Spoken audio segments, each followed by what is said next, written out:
de gran empresa a startup para terminar como freelance, autónomo en España. El invitado de hoy es Jorge Bosch. Bienvenido. Muchas gracias. Creador de Cosas de Freelance, una de las mayores comunidades de autónomos freelance en España. Pues cuéntanos un poquito cómo ha sido esa historia tuya de gran empresa, startup y ahora autónomo, que es como lo más bajo en trabajo. Creía que ibas a decir lo más bajo en estatus, que pienso bastante lo contrario, pero bueno, no, pues muy sencillo. Bueno, yo he estado 12 años como consultor de una disciplina que se llama experiencia de cliente en empresas de consultoría que seguro que mucha gente que nos escuche le sonará, tipo EY o lo que suelen llamar las Big Four o NTT Data, a lo mejor te suena. Y toda mi aspiración siempre he estado formado tanto por en la carrera que estudié, la universidad en la que estudié, la disciplina probablemente en la que estaba, transformación digital, experiencia de cliente, que era algo que la mayoría, que era muy demandado en el mercado. Toda mi carrera profesional estaba destinada y siempre he luchado y era pues para ser como directivo de un tipo, no sé si IBEX 35, pero o nivel un poquito más bajo, pero tipo un banco, una aseguradora, una aerolínea, ese tipo de cosas, y ahí por tener un nivel, no sé si directivo de arriba del todo, de manager, etcétera, pero de ese nivel, ¿no? La única cosa que nunca había tenido, que estuve a punto de hacérmela, no me la hice por el COVID, fue el MBA, que de hecho era lo único que me faltaba, porque piensa que yo tenía una súper buena universidad que aquí en Madrid, que se llama ICADE, que es muy conocida. Tenía una doble licenciatura, que es de Derecho y ADE, tenía una carrera en gran consultora, que suelen los perfiles. Yo en esa época, cuando tenía 27, 28, 29 años, en LinkedIn me escribían a tope los headhunters y esas cosas para llevarme a empresas tipo Repsol, Banco Santander, ese tipo de empresas. Y luego estaba en una disciplina en auge en ese momento, te estoy hablando de 2016 o por ahí, que es lo que transformación digital, todo ese tipo de cosas que estaban muy, muy de moda, ¿no? Y además, como consultor de 12 años, creo que a mí es una profesión que creo que se aprende muchísimo. También, pues oye, te dan caña, porque cada 3 meses cambias de sector, cambias de proyecto y eso te hace un aprendizaje acelerado. Entonces, casi lo único que me faltaba para entrar en un puesto de ese tipo, pues era un MBA. Y estuve a punto de hacérmelo, si quieres luego te cuento por qué no me lo hice. Porque creo que ha condicionado todo mi futuro no haberme hecho, en realidad fue por el COVID. Y cuando yo iba a dar ese salto, ya estaba en un nivel manager, que se llama en la Big Four, iba a dar ese salto ya a cliente, ya estaba dispuesto a hacerlo, porque yo no quería hacer carrera en una Big Four. ¿En una Big Four qué niveles hay? En Big Four están los que se llaman analistas, que son los que, ahora lo hace la inteligencia artificial, pero en ese momento, pues sobre todo analizan datos, hace mucho PowerPoint, mucho Excel, ese tipo de cosas. Está, vamos a decir, el consultor senior, que ya tiene cierto conocimiento pues para gestionar parte del cliente y parte del proyecto, ¿vale? Bueno, ahí hay diferentes, consultor normal y consultor senior, y después del consultor senior está el manager. Y el manager gestiona al cliente, gestiona el proyecto y a los consultores que hay debajo. Normalmente no ejecuta mucho el proyecto, revisa. Y además un 50% de su tiempo más o menos podría decir que es venta ya casi, ¿no? Y después del manager, pues bueno, está el senior manager y el socio. Pero a partir de ahí pasas de ser un perfil más o menos técnico o de ejecución a un perfil muy de gestión de proyectos y sobre todo de venta. Entonces yo sí que no quería una carrera profesional donde mi función arriba del todo fue ser socio, donde solo lo único que se necesitaba de mí era vender y gestionar personas. Y entonces de ahí me iba a ir allá, pues estaba ya con la vista a ver si algún cliente donde empezar, que me gustara el sector, que me gustara. Y mi socia, responsable de EY, era mi subjefa, se fue justo de igual con una idea, porque dijo, oye, es que no tiene sentido como trabajamos en estas grandes empresas o en estas grandes consultoras, porque no tiene sentido que cuando un cliente necesita algo, no le damos al mejor, le damos al que está libre. Y dijo, esto no puede ser. Yo, como socia y persona que quiere que a mis clientes le vaya bien, siempre quiero darle al cliente el mejor es el que ya ha resuelto lo que el cliente necesita. Sí, la persona más indicada para ese problema. Claro, efectivamente. En las grandes consultoras, bueno, grandes y pequeñas, no será al que está libre, no al mejor. Y dijo, le salió una especie de propósito, y ese propósito era montar una empresa cuyo propósito fuera ese, una empresa de talento donde tuviera un pool muy grande del mejor talento demostrado por proyectos que ha realizado y demás, y que cuando un cliente te propusiera cualquier reto de negocios, estoy hablando de recursos humanos, financiero, procesos, operaciones, lo que sea, yo te busco al mejor para resolverlo. Y montó una marca que se llama Connecting Visions, y me convenció para irme de primer empleado con ella. Qué buena capacidad de convicción. ¿Y qué te animó a dar ese salto? Pues mira, me animó. Yo seguía con mi decisión de querer irme a lo que se llama cliente, ¿no? A una empresa tipo Volkswagen, por decir algo, que era una empresa que he trabajado muchos años como consultor.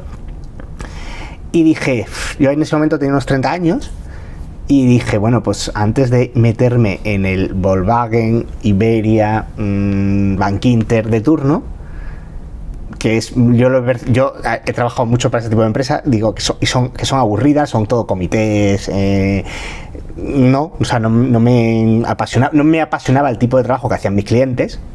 Dije, voy a darle un poco de aventura a mi vida y voy a esto de una startup, que a mí me gusta esto de, o sea, yo leía ya cosas de ese tipo, etcétera, ¿vale? Y digo, voy a probar. Y ya cuando pase esta etapa, dentro de 2-3 años, a ver qué tal esta aventura, ya me meto en lo otro estable, con un buen sueldo, etcétera, ¿no? Y eso fue lo que me animó.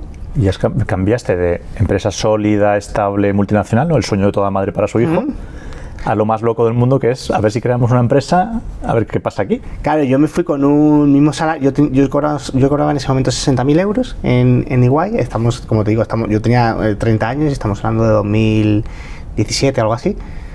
Y me fui a cobrar lo mismo, es decir, ¿vale? Fue la negociación. Bueno. Lo que pasa es que, claro, negociar una empresa que facturaba 0 euros, pues vale, te pueden prometer lo que sea, pero igual en 3 meses has cerrado la empresa. Es verdad que yo no tenía mucho miedo, porque digo, soy un tío capaz, si no, pues me rehago, pues ya me buscaré un trabajo, no me generaba. Es verdad que no es lo mismo con lo que pensaban mis padres cuando se lo dije, como te imaginarás. Y entonces ahí, dije, voy a probar. Y sí que me fui con, quería probar, tenía una espinita. Te lanzaste ahí a la aventura. Y me lancé allí a la aventura. Y ahí, la verdad es que fue una aventura. Estuve 4 años en esa compañía. Fue bien, entonces, la empresa.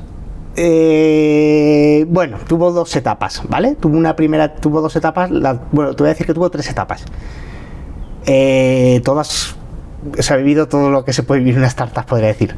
Tuvo una etapa ya bastante preciosa, bastante bonita, que fueron los primeros 2 años, porque era una etapa donde éramos muy pocos. Primero era yo y los 2 socios fundadores, luego vino otra, pero vamos a decir que era la etapa de entre 3 y 7 personas, 2 años. Microempresa, incipiente. ¿Vale? No teníamos CRM, ni siquiera todo el ecosistema de talento era un Excel, con todas las dinámicas, ese tipo de empresas. Sí, ¿vale? Todos hacían de todo. Todos hacíamos de todo. Teníamos todos los viernes para co-crear y pensar ideas maravillosas de cómo cambiar el mundo. Al final era una especie de modelo de negocio que intentaba innovar en el mundo de la consultoría. Y pues en esos 2 años digo que fueron interesantes porque fueron una gran etapa desde el punto de vista de darle a la cabeza, innovar, buscar ideas innovadoras, etcétera, ¿vale? Y además era la primera vez en mi vida quizás que ejecutaba, o sea, que cuando había que implementar un CRM, que yo implementé Zoho en ese momento, que no sé si te suena Zoho, sí. Pues yo nunca había implementado, había ayudado a elegir CRMs, pero yo nunca me había puesto a implementar Zoho con mis manos. Y tomabas la decisión, pero no bajabas al barro. Claro, yo hacía PowerPoints, sí. ¿Vale? Vamos a decir. Entonces pasé de hacer PowerPoints a implementar de verdad en una empresa todas las ideas. Y fue esa etapa bonita, y esa etapa acabó con una ronda de financiación, ¿vale? Levantamos 2 millones de euros. Muy bien. Del Banco Santander. El Banco Santander compró el 20% de la compañía y se valoró la compañía en 10 millones de euros, ¿vale? Yo, aunque no era socio fundador, como te voy a decir que mi fundación casi como lo fuera, o sea, yo estaba involucrado en investigar todos los marketplaces a nivel mundial, tipo Fiverr, Upwork, en España está Malt, de las tendencias de ese modelo de trabajo, cuándo iba a llegar a España, montar los pitch deck, los business plan, todo este tipo de cosas que se montan en una ronda de financiación. El caso es que levantamos 2 millones de euros el día que nos dieron lo que, o sea, la empresa como si fuera mía. Yo tenía una cosa que se llaman Phantom Shares, sí. ¿Vale? Que por si alguien no lo sabe, pues es que tienes un pequeño porcentaje de la compañía, pero está condicionado a que si te vas lo pierdes. Sí, son phantom, no son de verdad, son phantom, son fantasmas. Vale. Solo ganas dinero si se vende o hay un ejercicio de reparto de dividendos. Y esa fue la primera etapa, se cerró con la ronda. La ronda, pues nos entran 2 millones de euros. 2 millones de euros para una empresa tan pequeña es bastante dinero. Y como toda ronda, pues hoy ahora ya hay un inversor que te exige cumplir un business plan y por tanto eso hay que, lo que se suele llamar en el mundo startup, quemar ese dinero. Te impone cierta velocidad. Te impone cierta velocidad y antes tomabas decisiones muy optimizadas, podríamos decir, y ahora eras creativo y ahora tenías, pues a este fichamos, al otro, ¿vale? Sí, creativo es la forma española de, como no tengo un duro, soy un tieso, pues voy encontrando la manera de que ocurra. Pues en Zoho compartimos los passwords para no pagar tantas licencias, ese tipo de cosas. Sí, como la cuenta del Netflix, como las... Y entonces nos convertimos en una empresa de 20 empleados en 6 meses. Sí, que habéis más que duplicaste. Bueno, de 7 a 20, bastante. Sí, triplicasteis casi. En 6 meses. Y además empezamos a diversificar modelos de negocio. Entraba mucha gente nueva y había que asumir un poco como la formación y enseñarles. O sea, era un proceso de cambio donde, bueno, pues los que ya conocíamos mejor por estar allí 2 años, conocíamos mejor el modelo y demás, etcétera. Entra una persona que ahora es mi pareja, con la que me caso en un mes, en menos de 2 semanas, que le hago yo la entrevista, no fue una casualidad, así que fíjate lo que tengo que agradecer a esa etapa. Y bueno, diría que esa etapa fue todavía más preciosa que la anterior, porque fue una etapa de crecimiento, de fichar, de crecer, de con mucha ambición. Y bueno, la verdad es que tristemente cuando empezó a quedar en la caja unos 400.000 euros, la empresa iba bien, ya facturaba unos 3 millones, antes de la ronda de financiación facturaba, para que te hagas una idea, unos 750.000, es decir, pasó de 750 de facturación anual, ¿vale? Luego había un margen de un 35% más o menos, ¿vale? 30-35%. 35% de margen operativo. Sí.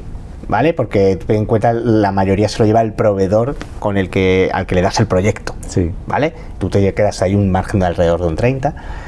Y, o sea, una empresa consultora que tiene sus empleados nómina tiene más margen.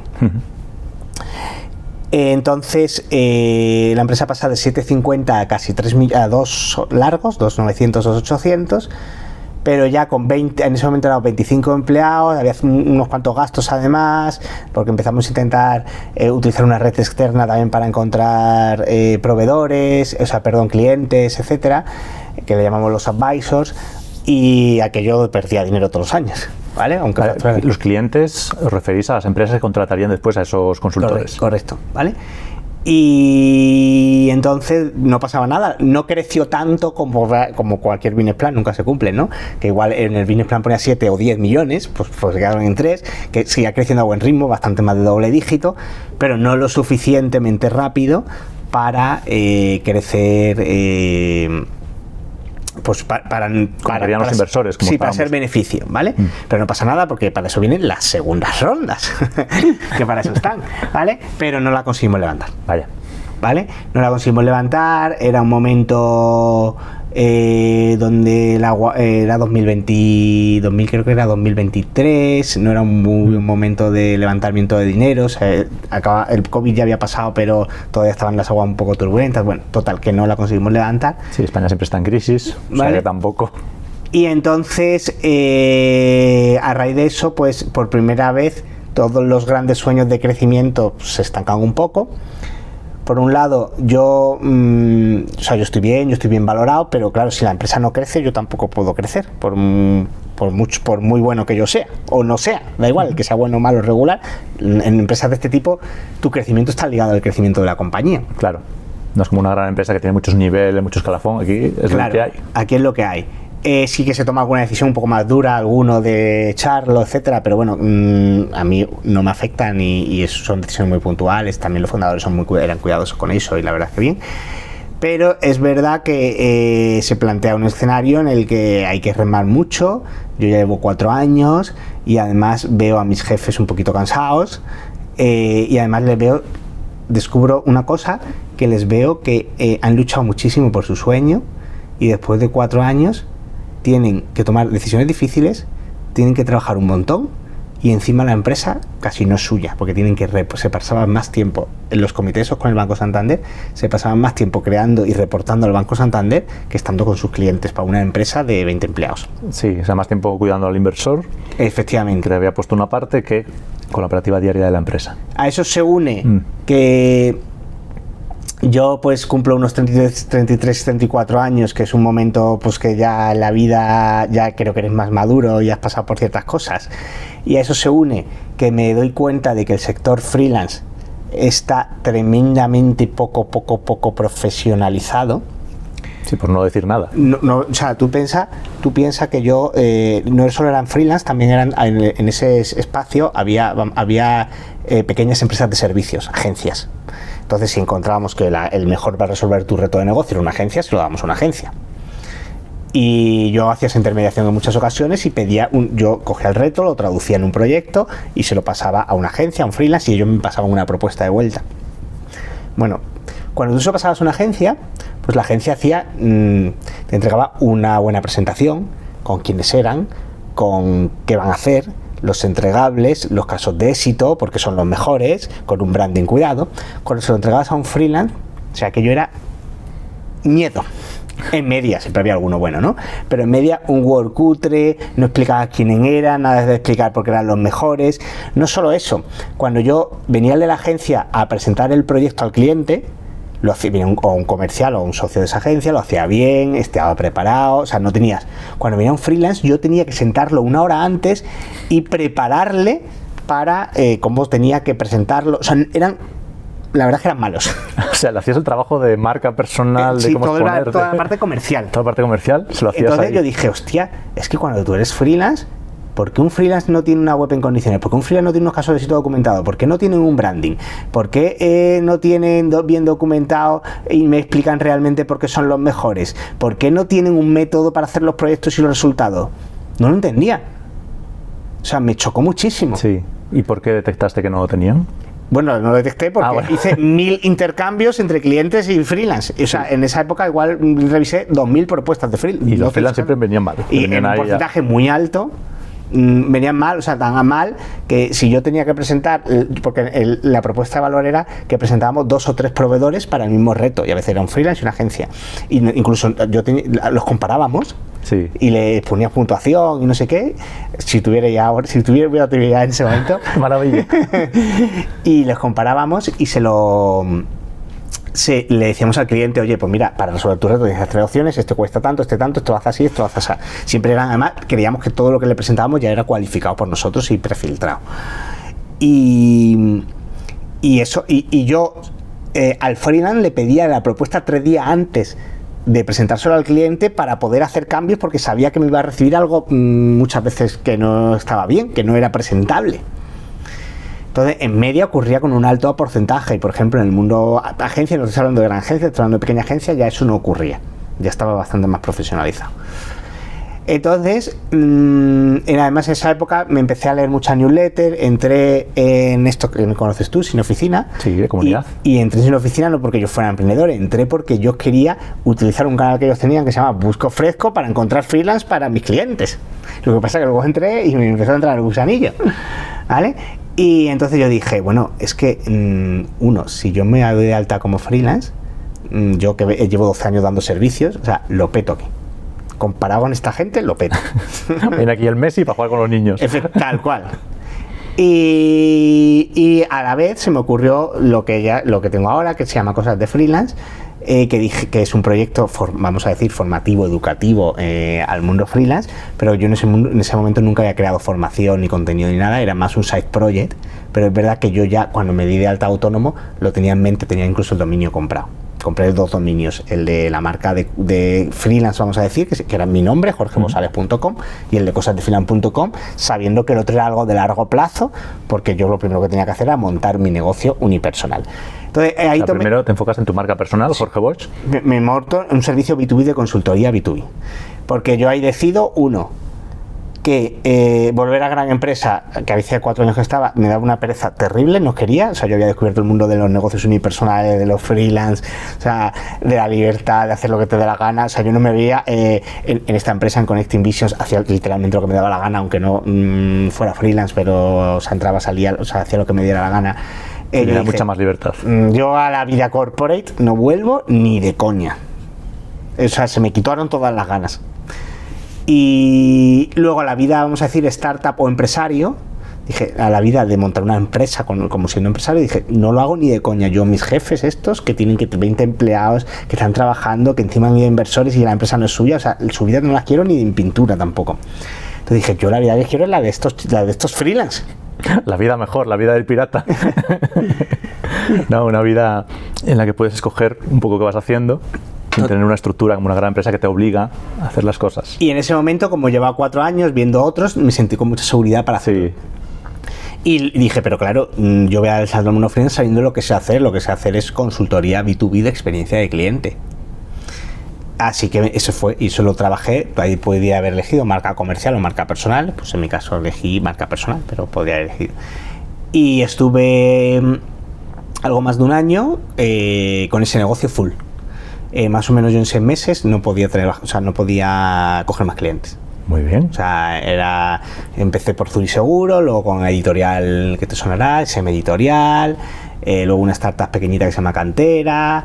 Bueno, cogí ahí varios clientes y además piensa que como son grandes cuentas, a mí me pasa, experiencia de cliente es un tipo de disciplina que solo lo contrata una empresa grande que tiene un departamento de experiencia de cliente, un director de experiencia de cliente es el UX.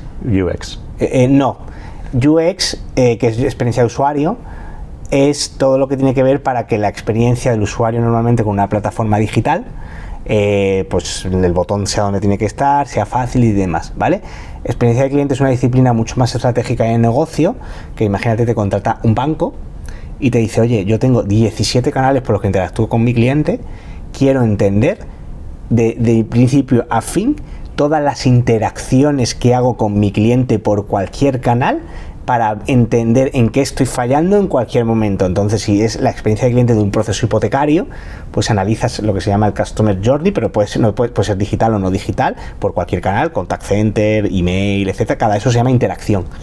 Y yo lo que hago es levantar todas las interacciones que, imagínate, una empresa como Iberia tiene con su cliente, ¿vale? Yo me reúno ahí con el departamento de recursos humanos, el departamento de operaciones, el departamento de marketing, o sea, todo el mundo, y levanto cientos de interacciones que tienen y luego me reúno con los clientes para entender cuál es la experiencia que tienen en cada, cuál es su expectativa y su experiencia. Y les haces entrevista para conocer su sensación. Hago focus group, entrevistas, mystery shopping, encuestas, o sea, hay muchísimo conocimiento de investigación de mercado, ¿vale? El 50% es investigación de mercado. Y con eso detecto, hago un mapa, vamos a decir, visual de todo tipo de interacciones. Son mapas como un cuadro como esto, gigante. Composites, ¿no? Y que se llaman Journey. Sí, a ver, en esa disciplina hay design thinking, hay muchísima investigación de mercado, muchísimo proceso, ¿vale? Y con eso le ayuda a detectar en qué interacciones tú como compañía has decidido voluntariamente, simplemente acorde a las expectativas, que es tener una experiencia funcional, y en cuáles vas a decidir crear lo que se llama una experiencia wow que genere recuerdo. O sea, no tiene nada que ver con UX, ¿vale? Para que te hagas una idea. El UX es la parte más de diseño. Es la parte de diseño. Esta es una parte totalmente de negocio, ¿vale? ¿Tiene acrónimo en inglés? CX. Customer Experience, ¿vale? Experiencia de cliente o Customer Experience, ¿vale? Se paga infinitamente mejor esto que un UX, para que te hagas una idea, ¿vale? No tiene nada que, o sea, un proyecto de experiencia de cliente para una Before cuesta 100.000 euros, para que te hagas una idea, más o menos. Bueno, y además solo lo contratas si tienes departamento de experiencia de cliente. Y eso solo lo tienes si facturas más de 100 millones de euros. Si no, no tienes un director de experiencia de cliente. Claro, porque no sale rentable para la empresa. No, o sea, esa disciplina no existe, es como que no existe, ¿vale? Pero en toda empresa de más de 100 millones de euros tiene un director de experiencia de cliente, siempre, ¿vale? Siempre. Es muy raro que no, o sea, tú te vas a cualquier empresa de más de 100 millones sin ningún área de experiencia de cliente. Es algo un poco nicho, pero lo suficientemente grande. Y no hay tantísimos profesionales que sepan de eso. Y el caso es que por esa disciplina Yo cada vez que vendo un proyecto, mi ticket medio normalmente es por encima de 10.000 y además es una disciplina que no acaba nunca. Es decir, yo normalmente entro en una cuenta y me tiro 2 años. Por lo tanto, no necesito muchos clientes como freelance. Yo puedo trabajar con 4 o 5 a la vez y no vender mucho porque los aguanto 2 años de media. Claro, y además con la tecnología siempre está haciendo nuevos canales. No, es que no acaba nunca, porque cuando has hecho el diagnóstico de experiencia del cliente, haces un plan a 3 años de implementación de nuevas interacciones y eso es infinito. Y luego tienes que crear otras cosas que se llaman modelo de voz del cliente, que es como implementar una serie de herramientas para cómo recoger la voz del cliente, todo tipo de encuestas, y luego vienen encuestas que cuando contestas A pasan tiempo real, no sé, o sea, hay mil... Sí, un montón de interacciones de flujos que eso va evolucionando. Es infinito. Sí. Hay temas de cultura, de experiencia de empleado, bueno, infinito, ¿vale? No acaba. ¿Y con esto estuviste 1 año? Con esto estuve 1 año y pico, ya te digo, hasta que no podía coger más.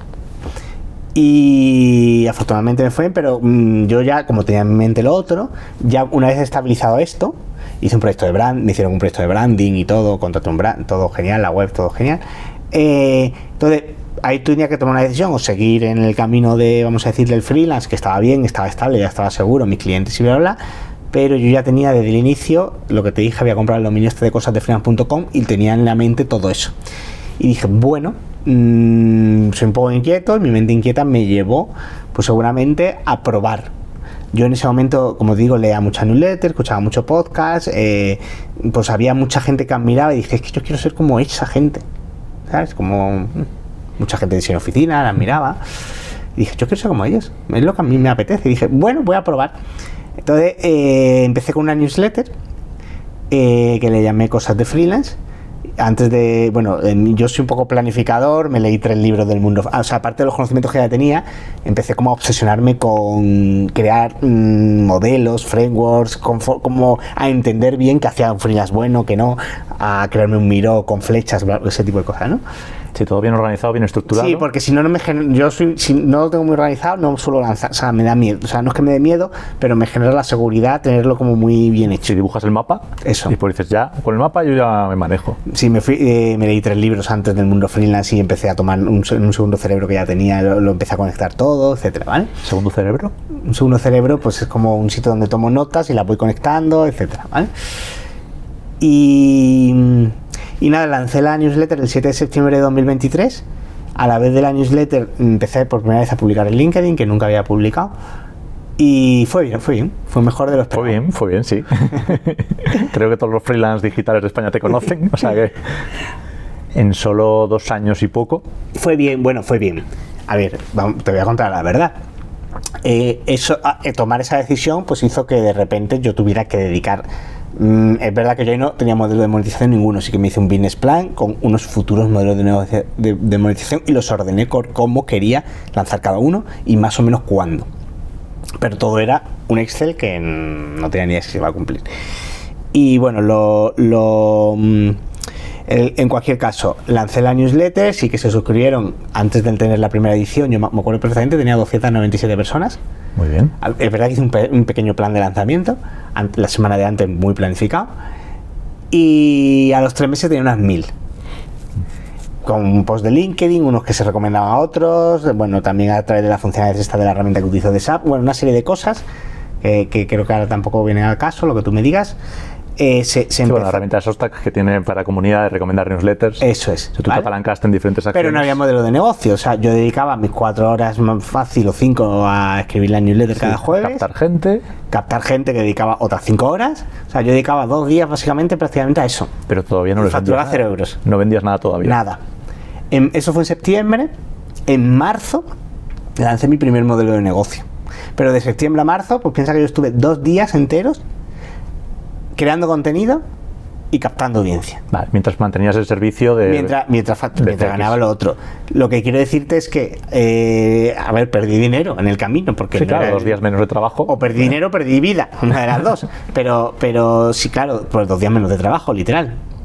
Pero bueno, a mí yo estaba tan motivado, o sea, eso es lo típico que como nunca has escrito, la dopamina de un tío que no se ha puesto nunca en su vida, pues la dopamina de likes, de que te conteste, o sea, en ese momento es la motivación, es algo que creo que no se puede mantener en el tiempo, a largo plazo. Sí, el cariño de la audiencia. El cariño de la audiencia sí, es una gasolina que llega hasta donde llega, ¿vale? Después llega Hacienda y dice, dale más gasolina. Pero bueno, el caso.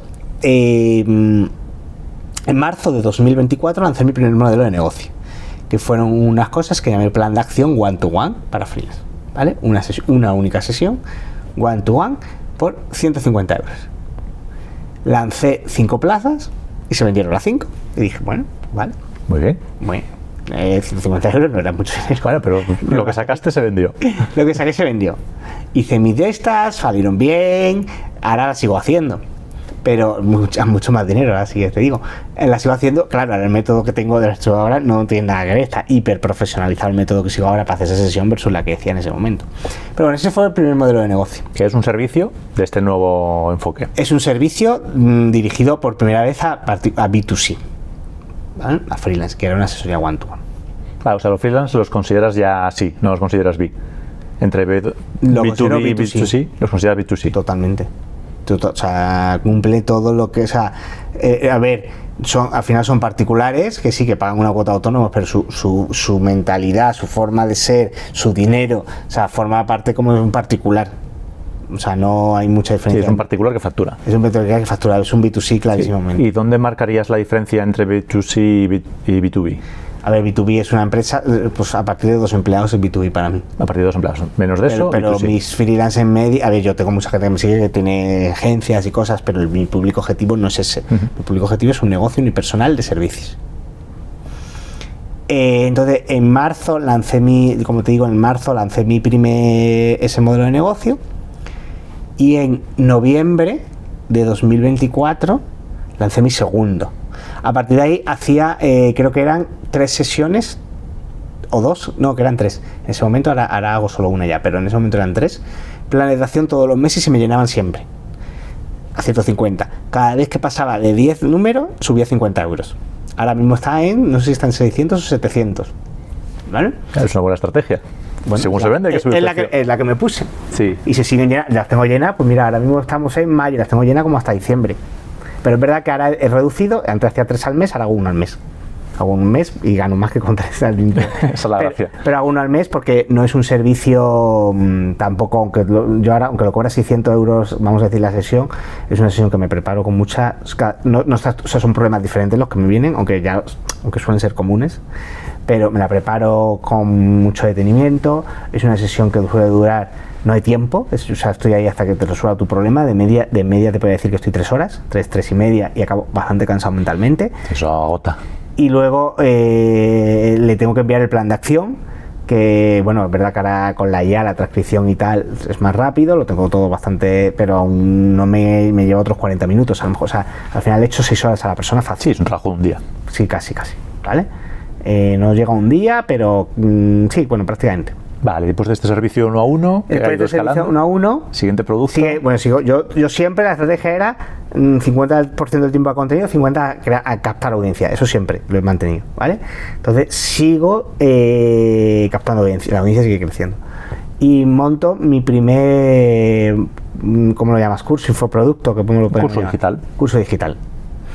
Entonces decido lanzar, nunca me he grabado en la pantalla, nunca, todo nuevo para mí, ¿vale? Pero cada cosa nueva me estimulaba bastante.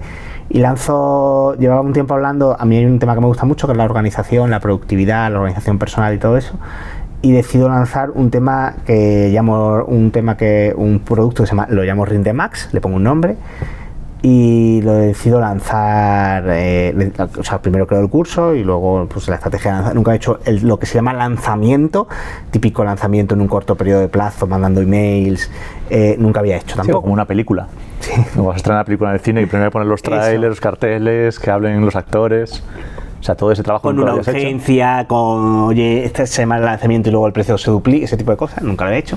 ¿Y el curso lo grabaste antes de empezar a vender? El curso lo grabé en verano. Y lo grabé en julio y lo vendí, lo grabé en julio, en agosto me fui a México y en septiembre empecé la estrategia de venta y lo acabé lanzando en noviembre. Me llevó más o menos lo mismo, un poquito más la estrategia de venta que la producción del curso. Claro, es que normalmente se recomienda que se grabe después de venderlo. Bueno, yo no lo hice, sí sé lo que dices. Pero no lo hice así. Y creo que es un buen consejo, pero no fue... O grabar primero el primer tema nada más. No lo hice así, ¿vale? Yo lo tenía producido entero, ¿vale?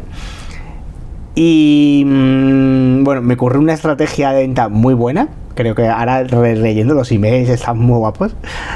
Y vendí en una semana 219 cursos. Muy bien.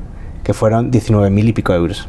En una semana ganaste más que el salario mínimo en España. Bueno, yo era para ser el primero, imagínate, como el hype que tenía yo, ¿no? Imagínate, a ver, como siempre digo, no vendí 19.000 en una semana, recogí frutos de un año y medio, de un año y 3 meses, que es diferente. Eso, es un buen punto de vista.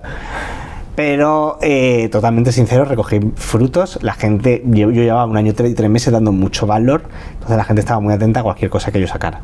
Entonces fue, más allá de la estrategia de venta, que creo que fue buena, hubo también mucho de recoger frutos. Sí, trabajaste mucho tu marca personal, confiaban en ti en cosas de freelance. Total. Y producto que sacas, esto tiene calidad. Mi newsletter muy poco, o sea, mi newsletter tiene un carácter muy específico, muy de aportar valor, o así lo intento, muy de contarte el cómo también, no solo el qué, muy de autoridad porque me meto bastante en el barro.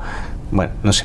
Creo que tengo un enfoque que no sea igual el común a todas las newsletters que hay, ¿no?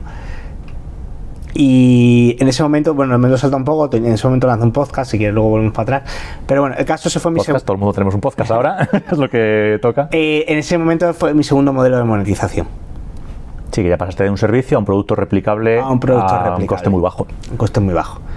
Y bueno, ahí me fue tan bien, y además no solo me fue tan bien, es que me divirtió hacer el curso. A mí me gusta mucho crear como conceptos, estructurar, hacer un curso. Justo lo que es hacer un curso es lo que a mí más me gusta, me meto en flow y me pongo ahí a... Sí, ya produciendo y crear. Y con todos estos saltos que has dado, que siempre te han salido bien, ¿es que tú, Jorge, tienes muchísima suerte? ¿O es que trabajas de una manera que aseguras que esa suerte vaya a ocurrir? A ver, yo quiero pensar que es más lo segundo, pero... O sea, doy todos los saltos que doy, lo doy con bastante planificado, lo que te decía antes.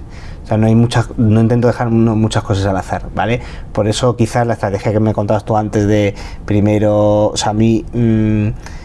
prefiero crear el producto y porque tengo la confianza probablemente de que creo que se va a vender y la propia creación me da seguridad.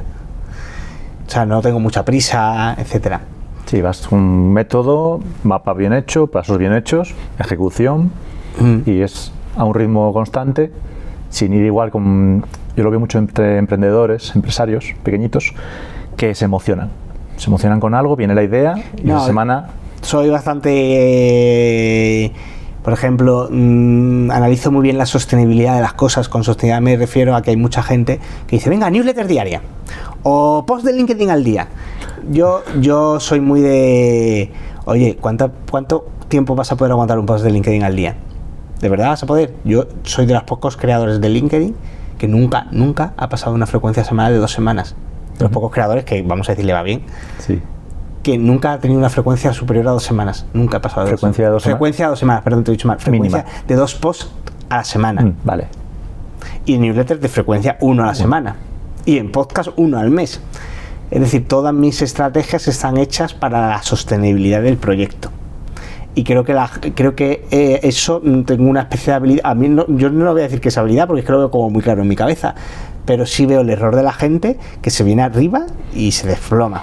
Se desploma por completo. Me pongo en TikTok y en LinkedIn, en Instagram y vídeo para YouTube. Por completo. De hecho, a mí me lo dicen todo el rato. Oye, ¿por qué no? Joder, con todo lo que te hace, lo que hace, ¿por qué no vas a Instagram? ¿Por qué no? Y digo, ¿cómo? ¿Qué Instagram? ¿Insta qué?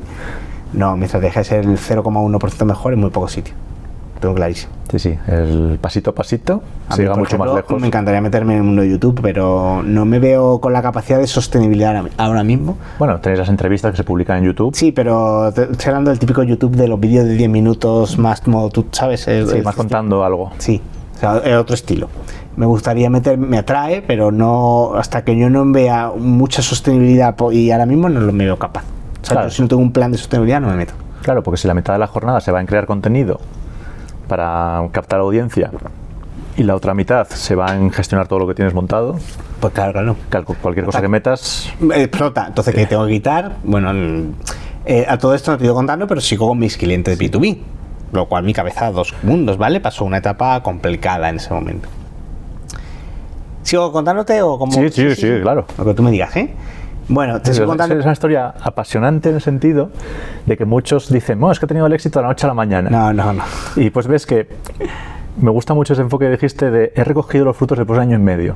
Es casi todo lo cual. No, porque todo el mundo dice, es que ha hecho un lanzamiento. Y yo, espera, ha hecho un lanzamiento después de estar cultivando, plantando un montón de cosas. En ese momento decido que voy a lanzar un curso grande del año y decido incluso todo lo cual va a ser o sea, tenía Rinde Max, que vamos a decir es la parte de organización, pero iba a lanzar Lánzate Max, que es todo lo que cubre toda la parte de lanzamiento de tu emprendimiento freelance, público objetivo, solución, problema, ese tipo de cosas. Vende Max, que cubre toda la parte de sistema de captación y leads. Convierte Max, que viene toda la parte de llamada de venta, conversión propuesta, y luego toda la parte que tenía dudas si llamarle escala Max o fideliza Max o mezclar, no sé, ¿vale? Pero bueno, esos eran los 5 Max. Sí, enfocado en los 5 puntos esenciales de un negocio freelance. Esenciales de un negocio freelance. Que digamos que cuando tuviera los 5 dijo, pues ya luego lanzo el MBA freelance. Algo así, te lo juro, ese era mi plan. Era mi plan, que ya no es mi plan, ¿vale? Ahora te lo cuento. Pero ¿No estudiaste MBA? ¿No vas a lanzar un MBA? No, porque me han pasado unas cosas por el camino, pero después de Rinde Max validé, uno, que a mí me gustaba hacer eso, y dos, que la gente me compraba eso. Pero han pasado dos cosas por el camino, que ahora te voy a contar. Una es una membresía, que ahora te cuento que ha pasado por el camino, que es un modelo de negocio que yo no tenía planificado. Y dos, la inteligencia artificial también ha entrado por el camino. Y la inteligencia artificial se ha llevado, o tengo la creencia de que se está llevando el modelo de negocio o gran parte del modelo de negocio del consumo de producto digital formativo tipo infoproducto o curso digital. Entonces creo que no es una buena estrategia. Sí, entonces estabas sujeto con nuestros productos digitales, infoproductos. Sí, entonces voy al siguiente, pasan meses y vamos a decir que voy al siguiente modelo de negocio, entro en una audiencia de 10.000 personas y entonces decido que con 10.000 personas en la newsletter puedo empezar a monetizar a través también de marcas. Entonces decido por primera vez abrirme a patrocinadores, vamos a decir, siempre y cuando con mucho cuidado, que son patrocinadores que tengan que ver con mi audiencia, que le aporte valor, que estén cualificados por mí. Y bueno, tengo la suerte de que me entran siempre, o sea, que se me llena de marcas, de herramientas de facturación, ese tipo, ¿vale? Plataformas de freelance, etcétera. Lo empiezo vendiendo el patrocinio haciendo 50 euros, ahora está a 300 y se sigue llenando, y lo cual me permite que cada newsletter que escribo son 300 euros. Bueno, está mal. Sí, otro al mes, pues mira.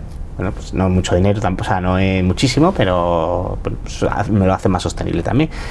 ¿Empeora la experiencia consumiendo? Pues es una pregunta que me hago muchas veces, sinceramente.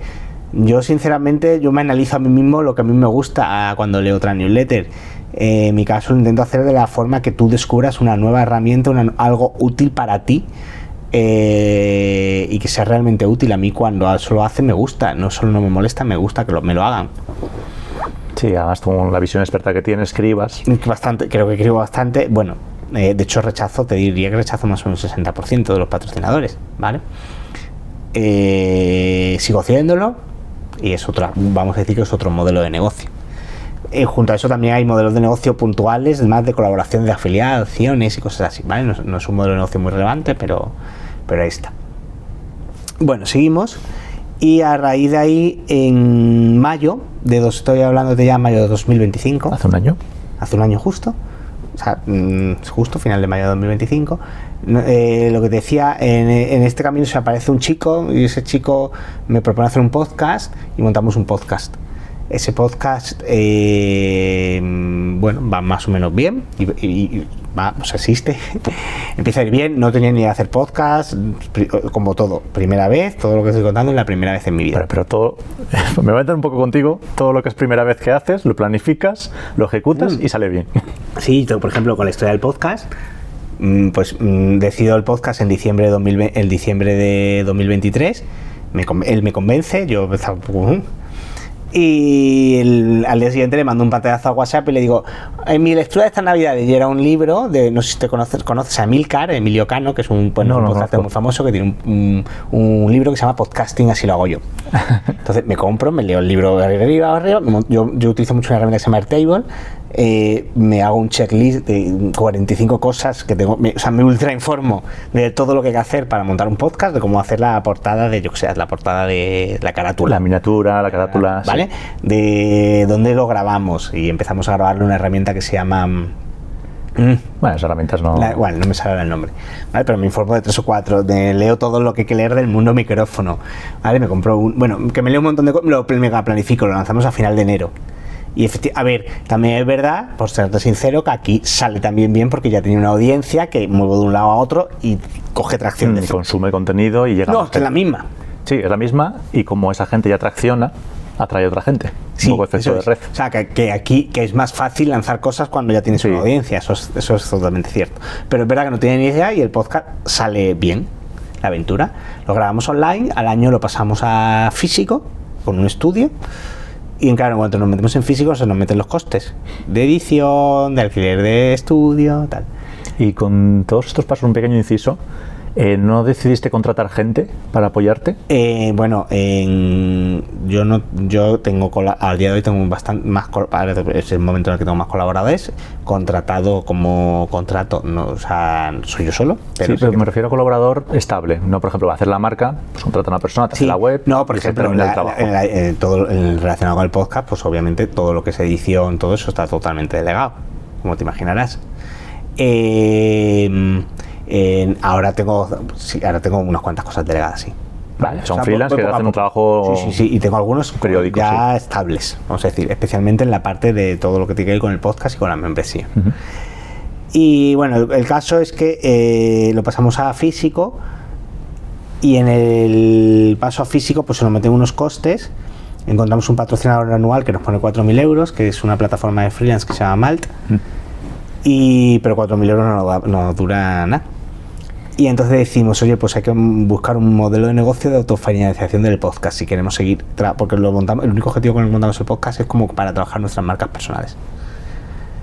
Porque el podcast entrevistáis a gente y en ese momento ahora hacemos mix entrevista a gente, mix también nosotros. Hablando entre vosotros, sí. Sí, porque dentro del modelo del podcast hay una membresía formativa y esa membresía formativa requiere cierta autoridad de nosotros. Si solo te contratamos gente, la autoridad se la lleva siempre de entrevistado. O sea, se diluye, se diluye, ¿vale?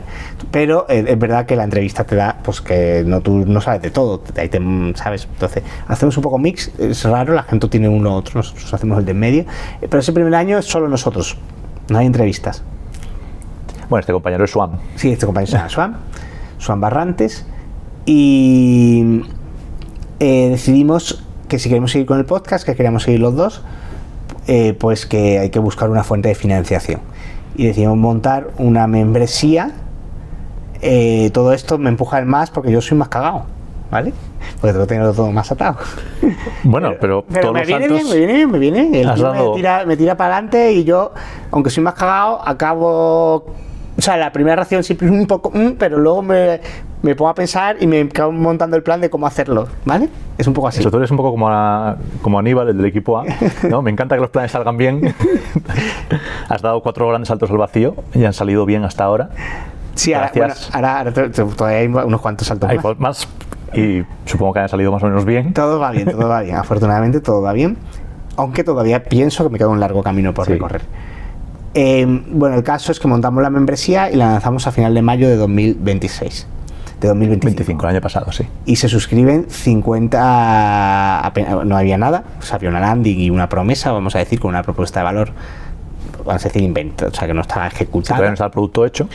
Pero bueno, una vez más recojo fruto de los ya casi 2 años que llevo newsletter y podcast, y se nos suscriben, lanzamos 50 plazas a 200 euros y se suscriben en menos de 72, no duran los 72 horas las 50 plazas. No quisimos más, aunque había más demanda, por un tema de control. Entonces creamos la área privada, creamos los primeros recursos y creamos el grupo, empezamos en Telegram.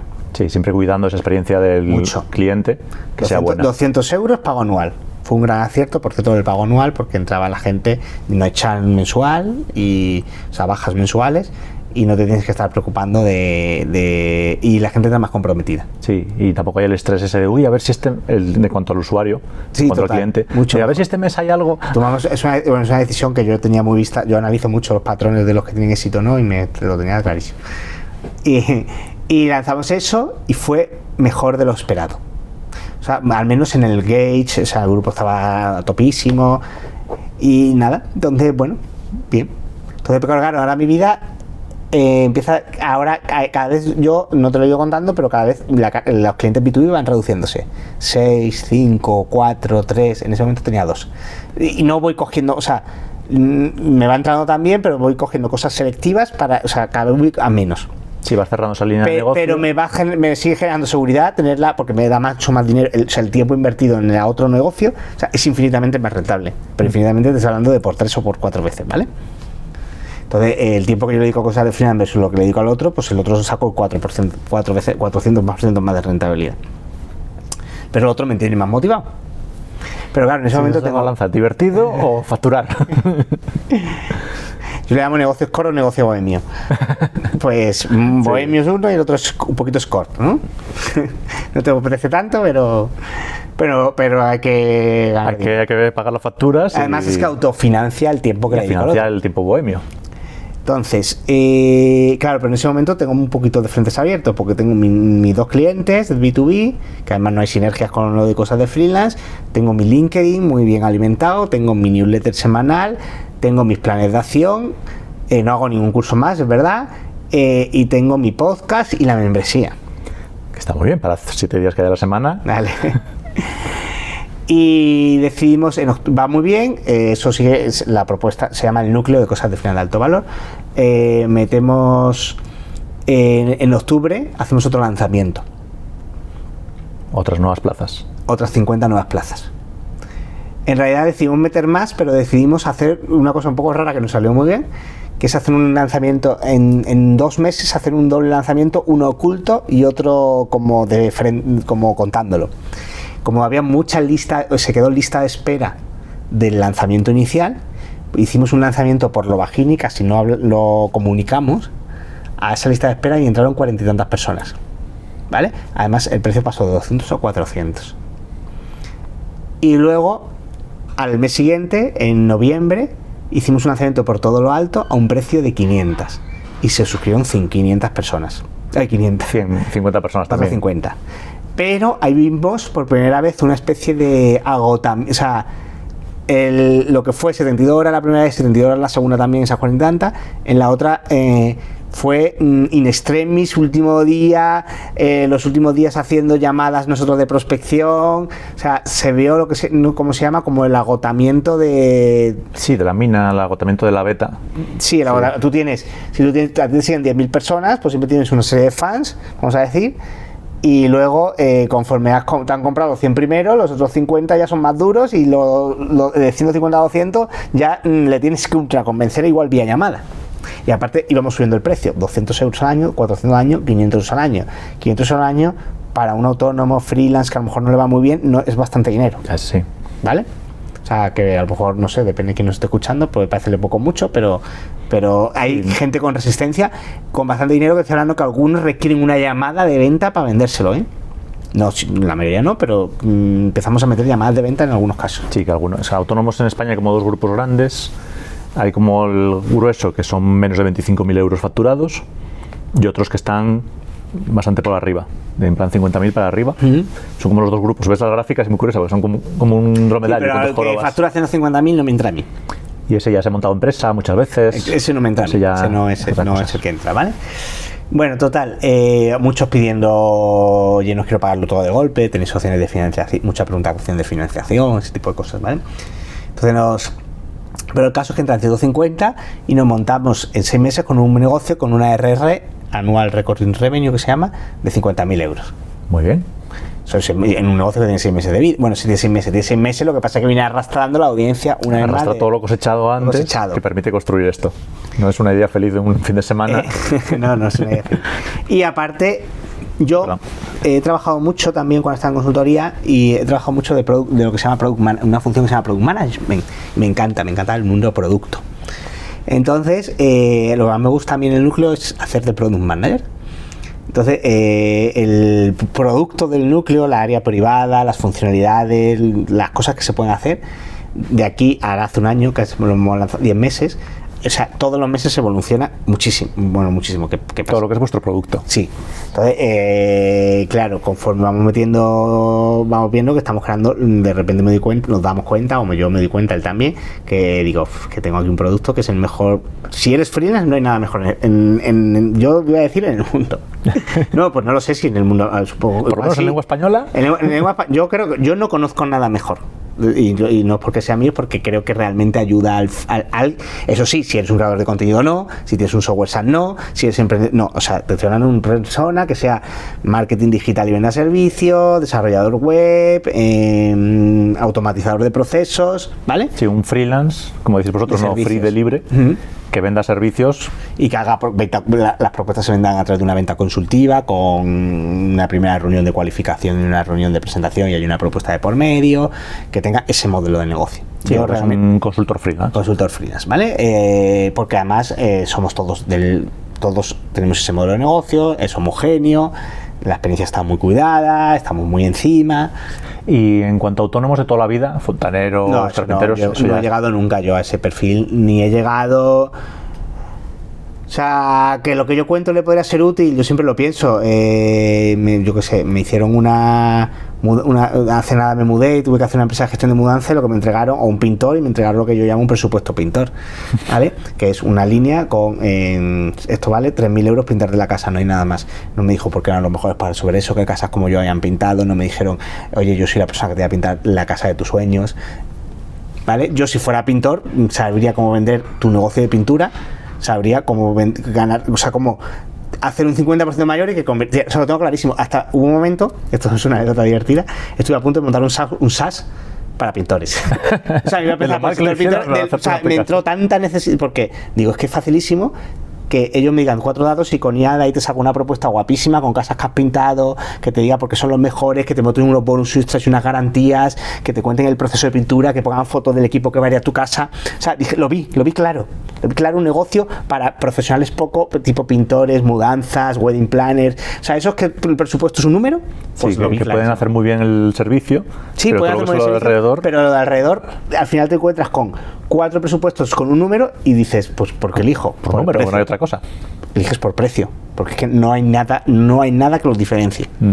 Entonces dije, lo que pasa es que no me quise meter. Tuve un puntito, si alguien lo quiere coger, que lo coja porque no me voy a meter. Aquí buena idea de negocio. Pero de verdad, que no sé si lo acaban comprando por el perfil, por no sé qué, ¿vale? Supongo que hay muchos problemas que no he tenido en cuenta. Pero de luego que yo tenía una promesa donde creía que tenía claro que sabía cómo hacerle ganar más a ese los pintores, ¿vale? Bueno, pues esto... Sí, pero buenísimo, porque cuanto mejor te van saliendo las cosas, más oportunidades vas viendo. Y al final es lo mismo que hago con los freelance.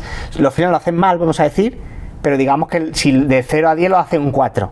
Pero los colectivos los autónomos poco profesionalizados lo hacen 0. ¿Vale? Sí. Simplemente te dan un número. Sí, el presupuesto al desprecio. Te suelto aquí esto, a la búsquete la vida. Y creo que podrían ganar mucho más. Pero bueno, fuera eso...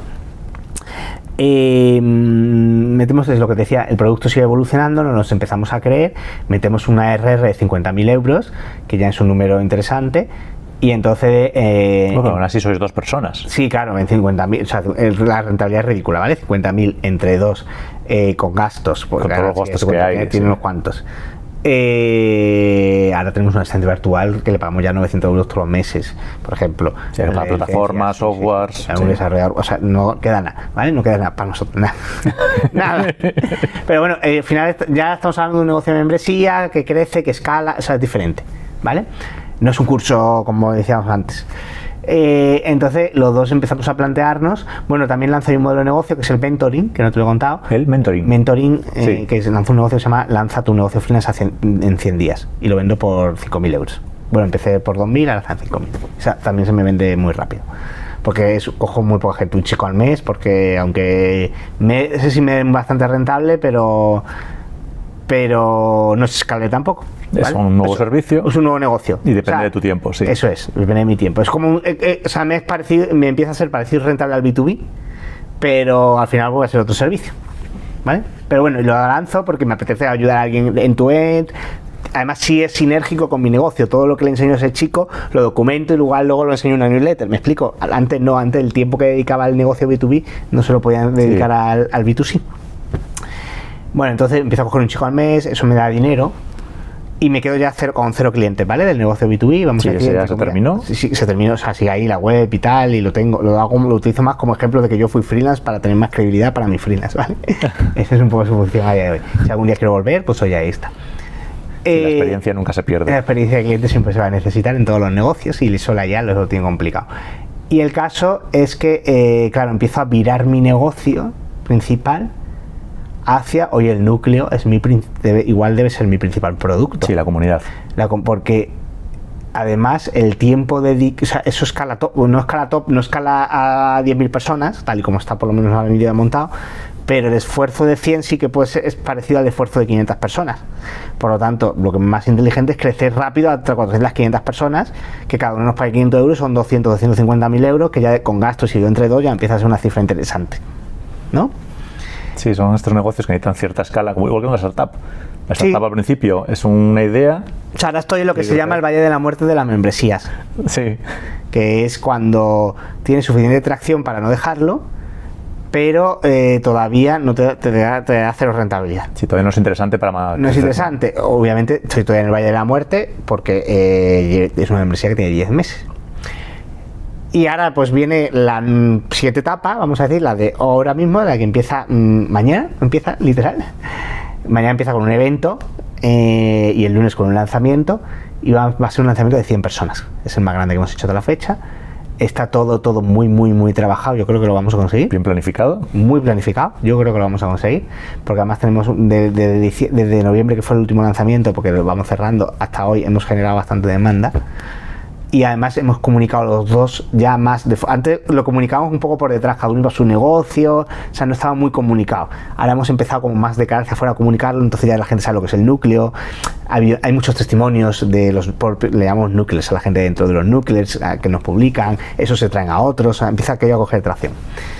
Y bueno, pues queremos ahora mismo 50.000 de ARR, si todo va bien en 15 días estaremos en 100.000 de ARR. Eso es lo que duplicar el negocio bien. Duplicar el negocio, o sea, literal, ¿vale? Lo que pasa que es verdad que luego empieza el chan, todavía no ha empezado porque todavía no ha pasado un año. No sabemos el chan que vamos a tener. Sí, el chan, la gente que se da de baja. Sí, yo tengo una estimación, pero no lo sé. Una estimación. Y nada, ese es el momento. Entonces, el momento es un poco dejar de lado lo que te decía, los Rindemax y eso que me gustaría seguir. Pero al final tengo que apostar por uno y ahora mismo la membresía me consume todo a mi cabeza. Sí, toda capacidad mental.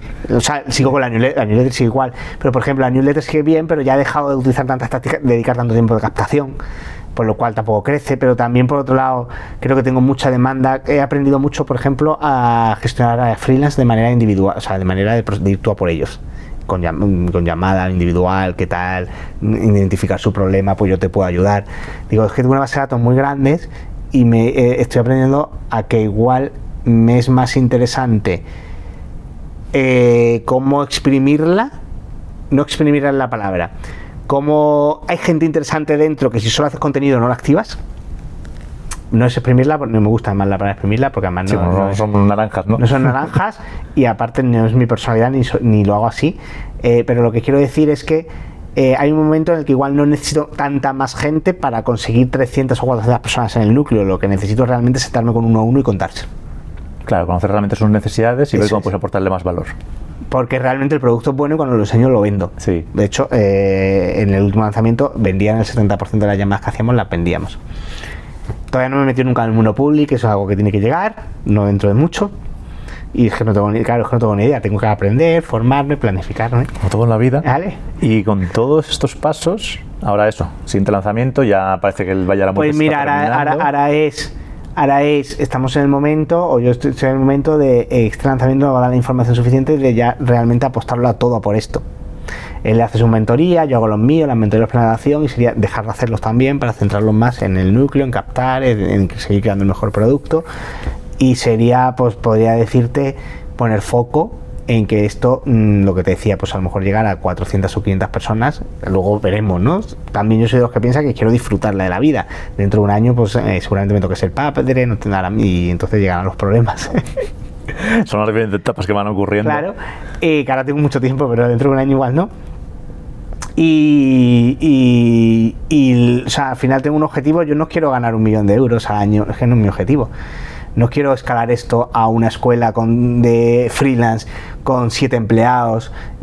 No, o sea, quiero ganar entre 80 y 100.000 euros.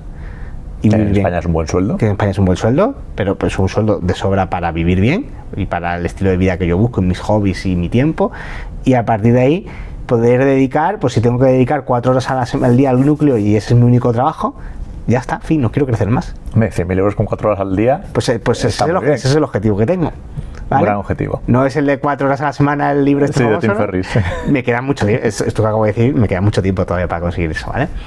Pero no lo veo tan, o sea, mucho tiempo, estoy hablando igual 3 años o 4, no estoy dando 16. Sí, para el poco tiempo relativo que llevas. A ver, es un plan, no sé si lo conseguiré, pero también ahora estoy empujando a 10 horas al día, ¿vale? O 12, o findes. O llevo así bastante tiempo. Bueno, no sé si me saldrá. Yo en mi mente creo que me va a salir, pero o sea, creo que lo más difícil ya lo he hecho, fíjate. A veces lo pienso, pero bueno, ese es el plan. Sí, ya has empezado, que es lo más difícil, o sea, es la primera parte. Y después está el plan, has seguido el plan y sigues aquí 3 años después. Claro, lo que tengo es una claridad de que sé cuál es el producto que quiero vender, sé que es bueno, o sea, cada día sé cómo evolucionarlo para mejor, tengo millones de ideas, lo que pasa es que no hay tiempo para ejecutarlas.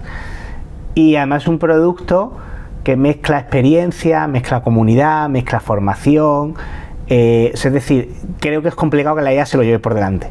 O sea, la IA hay modelos de negocio. Sí, por el producto digital dijiste que por la IA, porque la IA que has visto que puede aportar. Pues yo, o sea, creo que ha quitado mucho, pues eso, que antes consumías mucho contenido para resolver problemas que una persona tenía y ahora pues no tienes esa gran necesidad porque percibes, a lo mejor a veces sí ayuda, yo no digo no ayuda porque ayuda muchísimo, yo soy el primero que lo usa todos los días, a veces te ayuda y a veces te crees que te ayuda y no te ayuda a tomar buenas decisiones. De todas maneras, seguirá mejorando y seguirá ayudándote a tomar mejores decisiones. Sí, que antes había que estar en Google buscando un montón de foros. Pero yo qué sé, me lo voy a inventar, imagínate, yo antes, imagínate, yo no tengo un gran conocimiento de miniaturas de YouTube, cada vez tengo más porque me voy fijando más porque tengo un podcast hace 2 años y cada día estoy más puesto y las miniaturas mías hace antes no tienen nada que ver, no las hago yo, las hace otra persona, pero lo que quiero decir es que si yo ahora mismo tuviera que crear una estrategia de miniaturas para mi podcast, antes sí o sí iría a un curso a lo mejor que me ayude a hacer, no a que hace, a que saber cómo hacerlas. O lo de Lego. Sí, aprender los fundamentos. Pero ahora a lo mejor me tiro un rato hablando con Claudi, le paso ejemplos de podcast de miniaturas que me gusten de los podcasts de España y entre los dos acabamos diciendo una estrategia de miniaturas para mi podcast. Ya me he quedado, ya el que antes me venía un curso de miniaturas, ya igual no se lo compro. Bueno, ahora te vende el curso con la IA. ¿Cómo usar la IA para conseguir eso? Pues sí, pero bueno, yo ya tengo cierto skill de yo manejar la IA. No me gusta utilizar los GPTs y la skill de otros porque están adaptadas para casos de usos que yo no los míos. Bueno, no lo sé, que creo que es un mercado que va a reducirse. En cambio, el mercado de las experiencias, de las relaciones, que es un poco más el evento presencial de mañana también va por ahí, todo eso creo que es un mercado que no va a sufrir tanto, o no tanto, creo que se va a seguir potenciando de la misma forma. Sí, porque además los autónomos...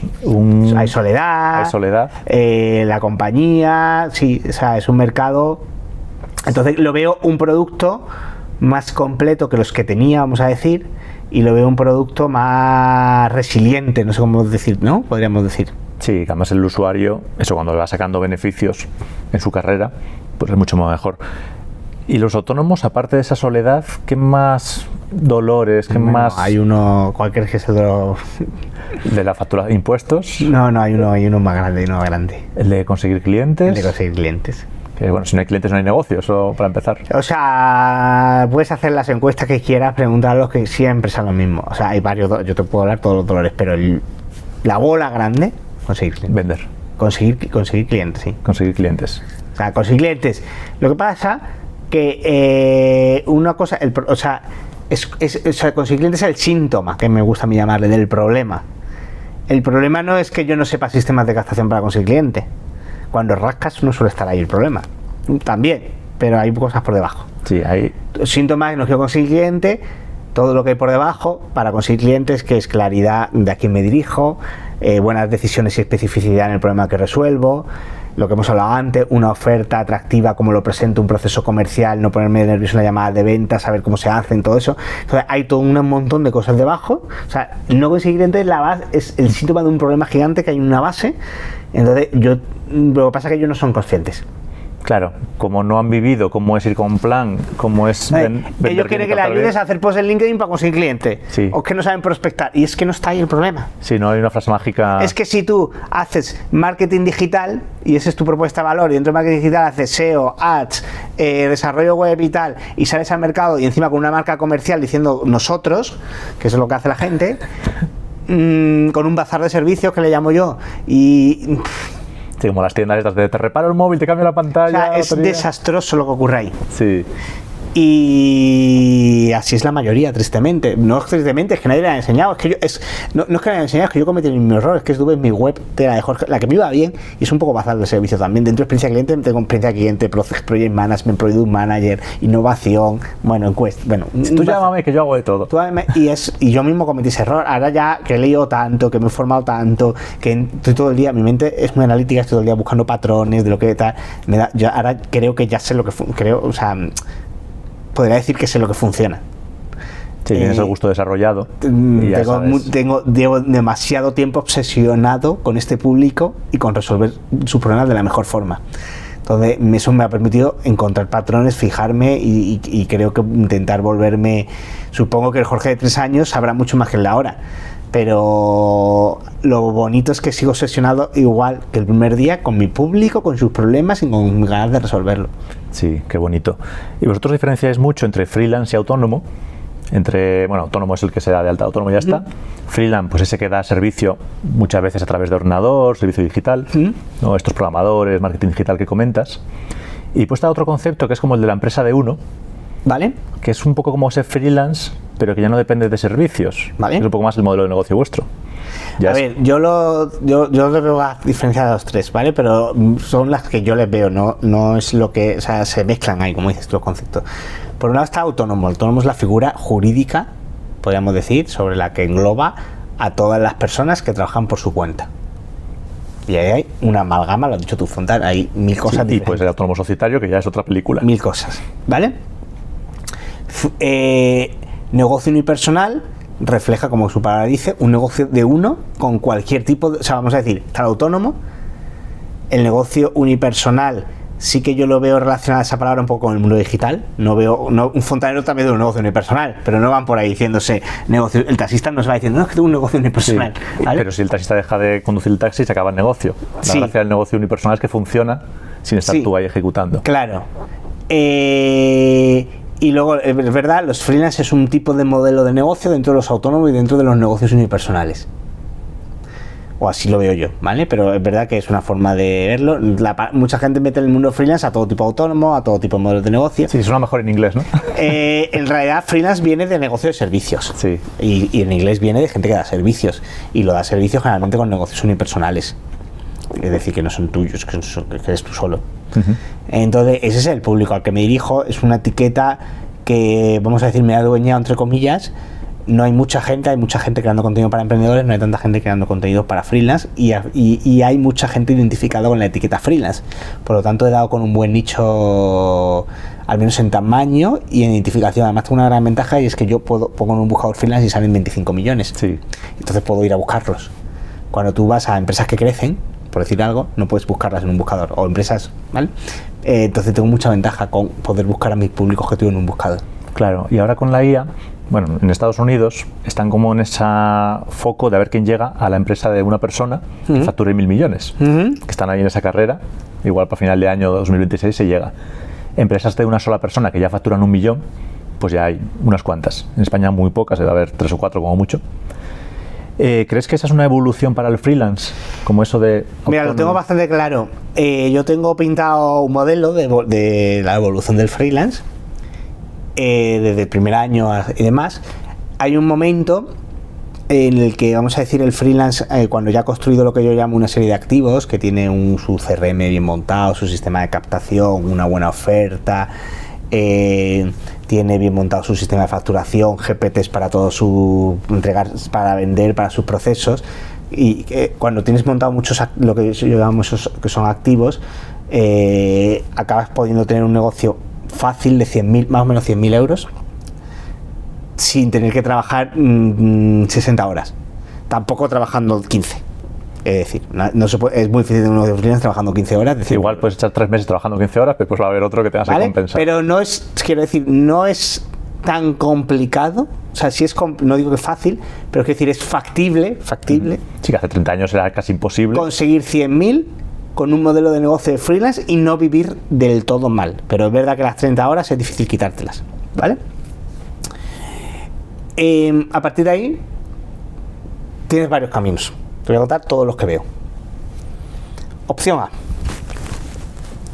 Decides, ya facturas 100.000, imagínate, trabajas 40 horas y ganas 100.000, decides facturar 60.000 y en lugar de 40 horas trabajas 25 y pasas a un modelo de negocio que yo llamo el vividor.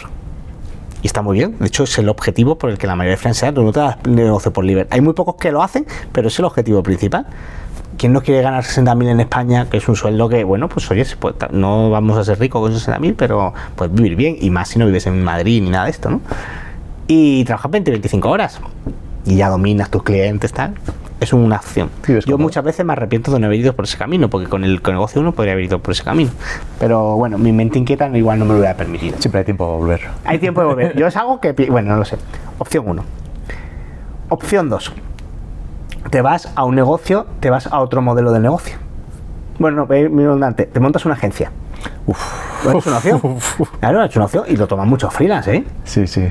Y esos freelance pues dicen, oye, pues yo quiero pasar a los 100.000, soy más ambicioso, quiero empleados y puedes ganar mucho y a lo mejor incluso te pasas el juego a agencias y eres el jefe del todo y ya tú te pones un en la agencia y tú no haces nada. Es otro camino, muy complicado, pero es un camino. Sí, sí, normalmente es el camino de creía que antes trabajaba mucho, ahora sí que estoy trabajando mucho. Efectivamente, es así. Pero lo hacen así, ¿no? Es un camino que lo sigue bastante gente. Sí, es un camino bastante convencional. Opción 3, cambias a un modelo de negocio, cambias el modelo de negocio y lo que tú has dicho tú, y pasas a un modelo de negocio de creación de activos, de conocimiento, de membresía o de software SaaS. Que si eres, no, lo que he hecho yo un poco raro, porque yo no he creado una membresía de experiencia de cliente, ¿vale? Pero si eres, yo que sé, eres experto en automatización, pues monta una membresía de automatización o montas una herramienta de automatización. Son dos modelos de negocios, ¿no? El SaaS es diferente al de creación de contenido. Esos dos modelos de negocio escalan, a diferencia del freelance, y puedes llegar a mucho más, pero también son más complejos.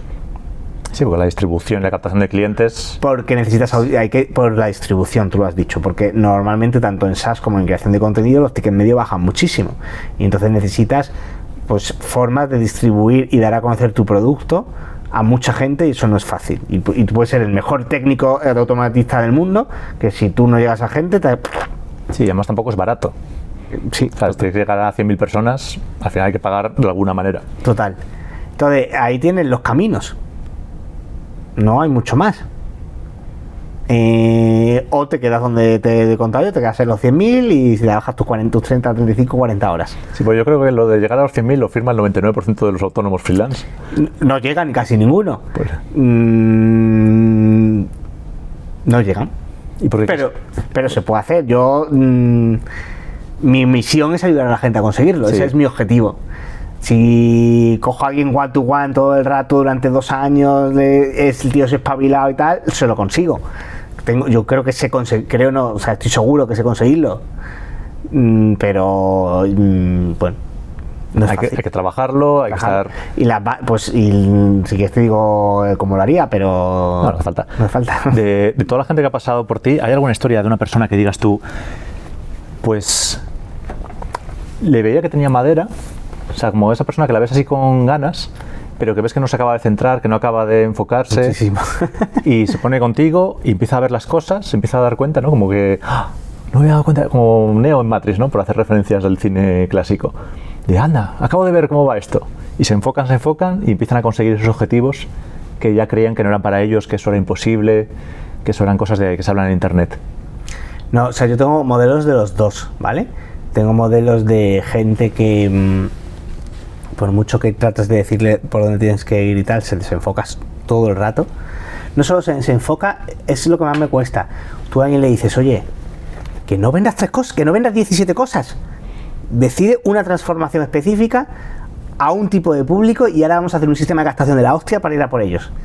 Y por mucho que lo repites, se lo dices, no hay manera de, no sé cómo, no sé si es una creencia tan arraigada o hay tanto miedo en esa decisión que no hay manera de cambiárselo.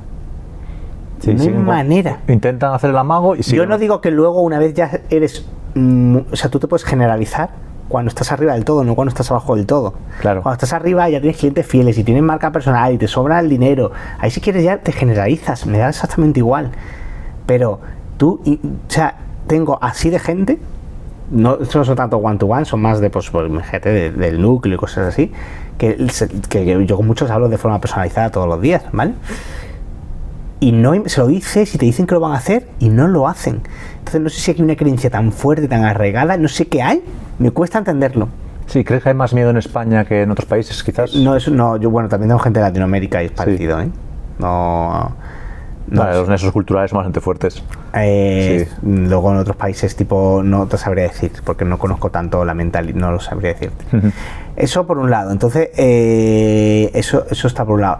Y luego por otro lado, gente muy buena, efectivamente, que en cuanto tiene una mentalidad además muy de pum pum y muy de no me da miedo y si hay que prospectar yo prospecto y voy a mandar mensajes y le pones una estructura de una llamada y los tíos se graban y aprenden y le echan ganas y consiguen súper buenos resultados.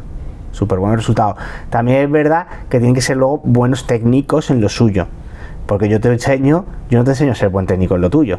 Si tú luego yo te puedo enseñar a conseguir clientes, a hacer una buena llamada, pero si luego no eres un buen tío gestionando al cliente, siendo sobre todo técnico, digo que si haces ads, sea bueno haciendo ads. Sí, el servicio obviamente tiene que ser bueno, porque si no lo fideliza. Pero es que hay mucha gente que no puede haciendo. Es que yo soy de los que piensa que no todo el mundo debería dar servicios, ni ser freelance, porque la base primera es ser buen técnico. Y hay muchos que no son buenos técnicos. Y eso no te lo puedo cambiar yo. Claro, sí, que por mucho que le enseñes a vender, le enseñes tal, si no eres buen técnico, es que el cliente va a quedar descontento y no hay... Me pasan 2 perfiles ese, y me es más habitual, y es una pareja en la que me choco y no sé cómo resolverla. Esa persona que va a una llamada de venta y es tímida o no sabe... Yo soy tímido, ¿eh? ¿Sí? Sí, no genera confianza, que es por su personalidad. Sí, no conecta. Es paradito, porque nos conecta, porque no tiene una energía al hablar. Y esa gente... O sea, gente que, no sé cómo voy a decir un poco así como... es que no quiero decir un insulto. No, más cerrada, más introvertida. Sí, más introvertida, que es un poco así como pánfila, tranquila, ¿vale?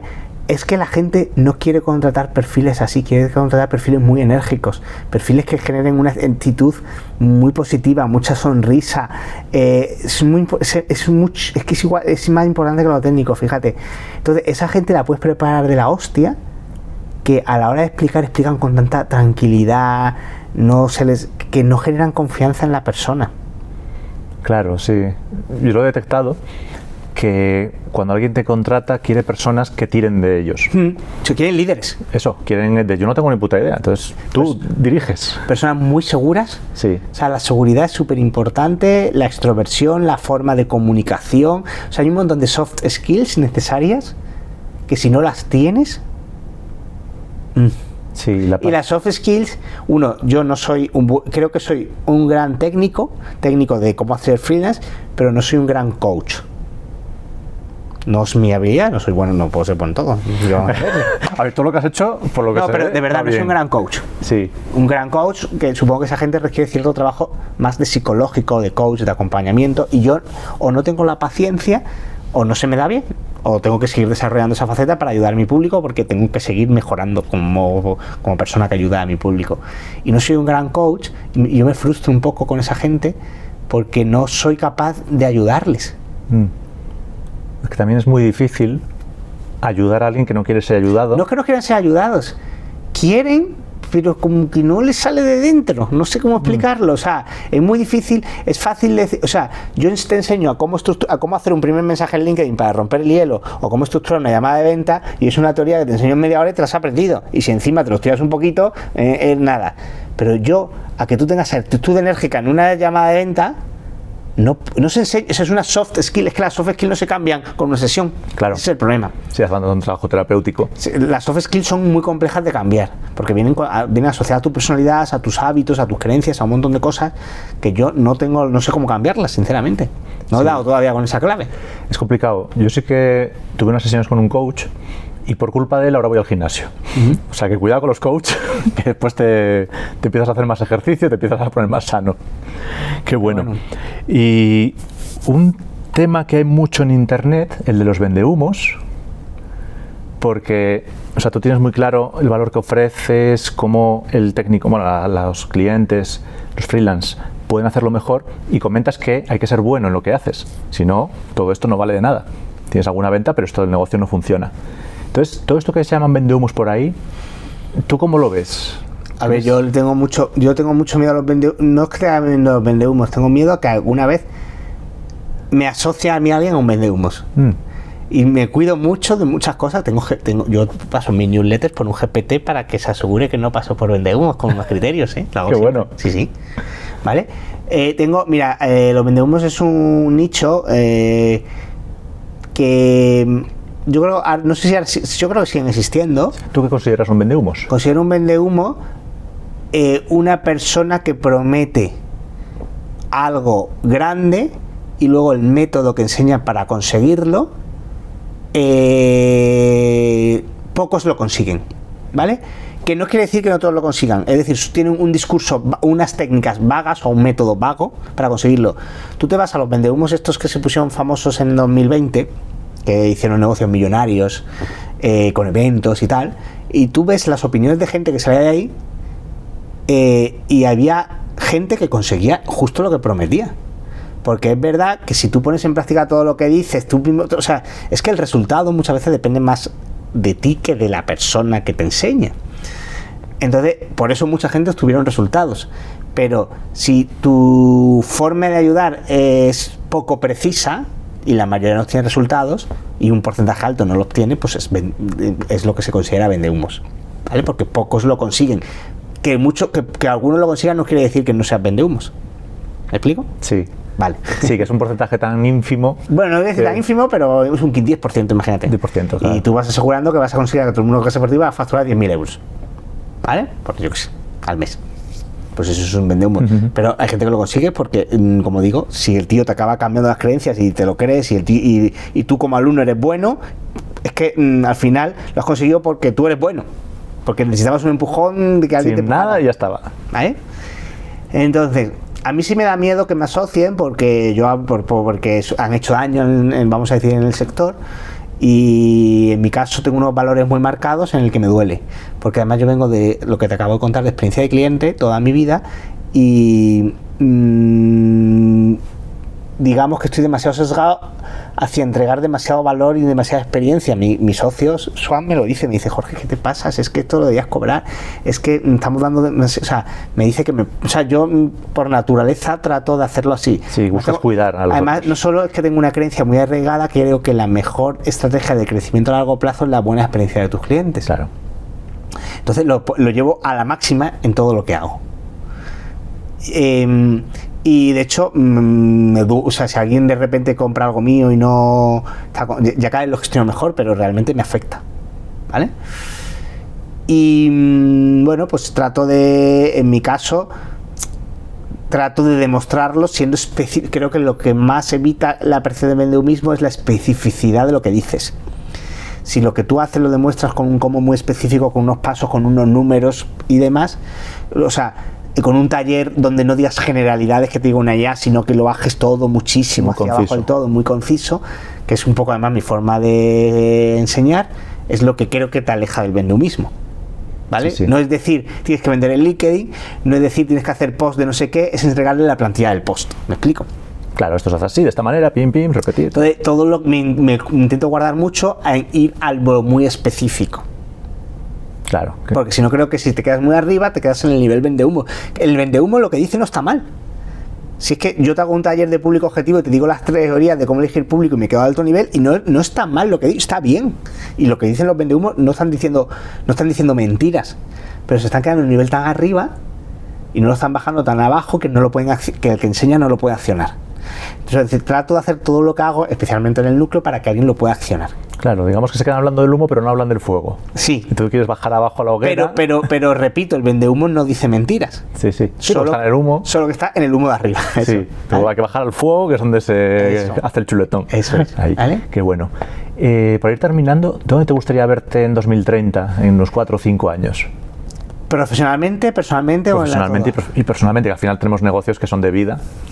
Pues mira, mi propósito máximo, yo tengo un tatuaje aquí en mi lateral que me cubre todo el lateral del costado, que son 8 siglas, que en realidad no tienen mucho misterio, son las típicas áreas de la vida, ¿no? En mi caso son 8, son ocio y tiempo libre, salud física y mental, bueno, si quieres te las digo, pero son 8 típicas, ¿vale? Sí. Que cubren todo. Y en realidad mi mayor ilusión sería tener un gran equilibrio. Yo hago todos los años un ejercicio muy consultoril que se llama, donde toda la primera semana de septiembre hago una SIS que se llama el modo de consultoría, que es cómo estás de 0 al 10 en cada una de las áreas, un to be, que es cómo quieres estar dentro de un año, y un plan de acción con objetivos concretos que mido en Airtable cada uno de esos objetivos para pasar de la SIS al to be en ese año. Y muchas veces intento diseñar mi vida a mí, ¿vale? Y muchas veces me bajo incluso las notas de determinadas áreas de mi vida porque sé que si quiero subir mucho una tengo que bajar otra. Entonces muchas veces bajo partes de mi vida aposta. Digo, pues mira, este año en amistades tengo un 7, voy a bajar un 6. Esto es grupo, lo voy a despriorizar. No lo voy a ver, ¿vale? Lo hago posta. Porque sé que si el objetivo que me he puesto en otra área de la vida me lo va a impedir.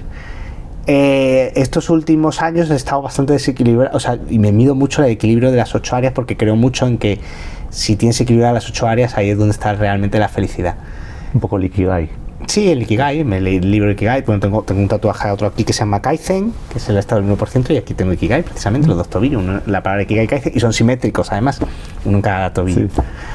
Sí. Y me gusta la simetría, esas cosas, ¿sabes? O sea, todo lo que tengo por mi cuerpo son palabras. Si nunca me hubiese esperado que tuvieses tatuajes. Sí. Son esos 3, no tengo más, ¿eh? Pero ya estoy dándole vueltas a más. Son 3 de los 3, en los últimos 3 años. O sea, es que todo este proceso que te he contado hoy ha sido un gran proceso de desarrollo personal a la vez. Claro. ¿Sabes? Por eso todas estas cosas. Y aunque esto que te he contado, esto que hago, lo llevo hace unos 8 años. Llevo hace bastante. Lo hacía primero en un Excel, luego lo hice en un Notion y luego pasé en un Airtable. O sea, me acuerdo cuando llegó Notion a España, dije, wow, esto es perfecto para hacer mi rueda de la vida. Tal. Y me encantaría estar mucho más equilibrado. Yo ahora me he desequilibrado voluntariamente y conscientemente para intentar volver a equilibrarme en un futuro. Y además tengo un propósito muy grande con mi pareja, que estoy muy enamorado. Me caso, como te decía, en 5 semanas. Enhorabuena. Y pues me tocará tener hijos. Soy ya casi pateado por los 40, ¿vale? Tengo la suerte que ella es más joven y bueno, pues eso me da una ventaja. Tiene 29 años y yo tengo 37. Pero en un año, pues supongo un año, empezaremos a intentar tener hijos. No se sabe cuánto dura, ¿no? Cuánto tarda, pero si todo va bien, pues yo tengo un poquito de miedo porque yo soy muy autónomo, muy independiente, mis auriculares, mis cosas, pero tengo muchas ganas de tenerlo y creo que bueno, me apetece, creo que voy a ser un buen padre, espero. Y claro, creo que ahí van a cambiar las cosas y me encantaría tener no puedo trabajar lo que trabajo a día de hoy. Entonces, la situación personal cambia. Me encantaría pues estar mucho más equilibrado en eso. Entonces, a mí me encantaría, has dicho 2030. ¿Cuándo has dicho? 2030, 4 o 5 años. 4 o 5 años, pues me gustaría tener por la parte de negocio, pues un negocio con una gran opcionalidad. Y ahora mismo, supongo que cambiará porque todo va cambiando, pero ahora mismo en el núcleo he encontrado mi gran opcionalidad y mi gran equilibrio entre escalabilidad versus lo que me gusta, no lo sé. Y eso me dé una gran opcionalidad de poder decidir si quiero seguir escalando o no, no lo sé, lo que me apetezca el cuerpo, o meterme, por ejemplo, en el mundo de IA me gusta mucho, pero no me puedo meter a crear un negocio relacionado con cloud, por ejemplo, ahora, ¿vale? Entonces, en ese momento decidiré si esas horas que me sobran, pues se las dedico a hacer deporte, que hago mucho también, o a estar con mis hijos, o con mi pareja, o con mis padres que serán un poquito más mayores, que ya están entrando en una edad un poquito más mayores, o quiero seguir dedicando 10 horas a trabajar, no lo sé. Ahora mismo no tengo esa tanta opcionalidad, porque ahora mismo si freno un poco, me da el dinero, o sea, no es que no me dé el dinero, pero no podré seguir avanzando para ganar esa opcionalidad. Todavía Claro. Estoy en ese valle que te... Sí, el negocio tiene que llegar a un punto que permita... Tiene que llegar a un punto, ¿vale? Y nada, estoy en ese camino, pero eso, o sea, estoy trabajando en una visión un poco 2030, como dices tú. Sí, cultivando, creando. ¿Y crees que autónomo, ser freelance, es una buena opción hoy en día con todo este maremágnum que hay de IA, toda esta incertidumbre, toda esta locura? Mira, yo no creo que... Yo soy de los que piensa que al autónomo, el tema de la IA no le va a afectar más al autónomo que al empleado por cuenta ajena, le va a afectar a los dos por igual. Entonces, simplemente creo pues que o sea, al final creo que todo el mundo debería diseñar su carrera laboral. Me da igual el formato laboral que sea cuenta ajena. Yo no soy de los que piensa que todo el mundo debe ser autónomo, ni mucho menos. O sea, es un camino que tiene muchas cosas buenas y muchas cosas malas. Pero sí creo que la inteligencia artificial no va a afectar al trabajador o al empleado o a los que se queden en la pura ejecución. Y a los que no se dediquen a resolver un problema, a obtener criterio a la hora de resolver problemas. Porque al final es lo único que nos diferencia, el tener criterio a la hora de resolver problemas. Y el trabajador o freelance, me da igual que sea en formato laboral o otro, que no se especialice en resolver problemas con esa mentalidad y se quede con una etiqueta de soy diseñador, soy copywriter, soy automatizador, o sea, ¿tú crees que alguien va a venir a poner, tú crees que la IA no va a poner mejores pelotitas en Make, por decir algo, si no lo hace ya, que no lo sé porque no soy experto en Make, que un tío que automatice, que es experto en automatizador? No. O sea, va a ponerla ya. ¿Quién va a poner pelotas en Make? Sí, que hay que resolver un problema, no ser una etiqueta.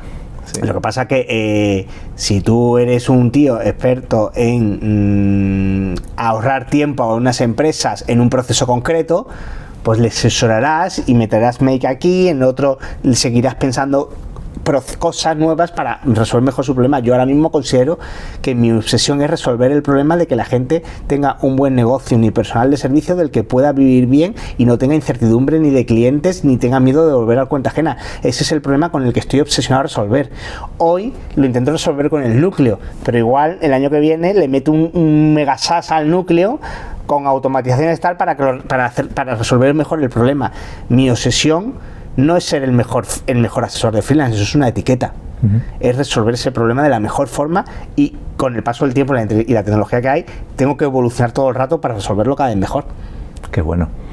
O sea, que tú eres súper optimista con el futuro. Yo soy súper optimista. Yo, vaya, con mi futuro seguro, porque... pero también soy optimista con el... Yo soy de los que crea que todos los trabajos, pues como eso, pues van a cambiar. Yo sí que veo que la IA, creo que es una tecnología totalmente disruptiva, obviamente, pero que al final es una tecnología, pues como cuando, pues igual que los ordenadores, a ver, esta es una tecnología que da más miedo que los ordenadores. Va más rápido. ¿Verdad? Va muy rápido, yo mismo no soy capaz de absorberla. Sinceramente, también tengo mucho FOMO y mucho de... A mí me gustaría meterme 40 horas a jugar con Cloud Code, que no me he metido todavía. ¿Vale? Es lo que me gustaría, no es lo que ahora mismo más me apasionaría, porque además me encanta aprender. Pero sí, soy optimista a los que estratégicamente, es que creo que nos va a desigualar un poco la idea, sinceramente. Creo que va a desigualar a muchos perfiles profesionales. ¿Sí? ¿Desigualar? Sí.